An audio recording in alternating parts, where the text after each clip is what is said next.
হ্যাঁ, এটা দিয়ে হবে এখন আসল খেলা, চলো। চাচা চাচা বাড়িতে আছেন? কেডা রে, কি হইছে? আপনার টিভি রেডি, আসেন আসেন দেখবেন। আরে টিভি রেডি বুঝলাম, কিন্তু আমার পুলা কই? আমাদের দোকানে ঠিক করতে দিয়েছিল, তাই আমরা দিয়ে গেলাম। আসেন আসেন। বাহ, সামনে টিভি দিয়ে একদম চকচক করতেছে। এই নেন রিমোট। নিউজ।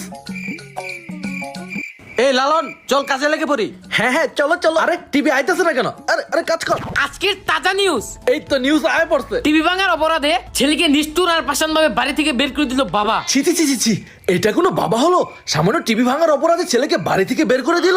আপনার ছেলেও যদি এরকম করতো তাহলে আপনি কি করতেন? আমি হলে কি করতাম? নিজেরই তো ছেলে, কি আর করব, মাফ করে দিতাম। আমি জীবনও বাড়ি থেকে বের করে দিতাম না।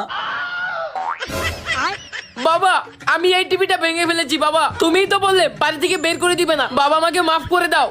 তবে রে পোলা, তুই সত্যি সত্যি টিভি ভাঙে আলাইছস? তোরে তো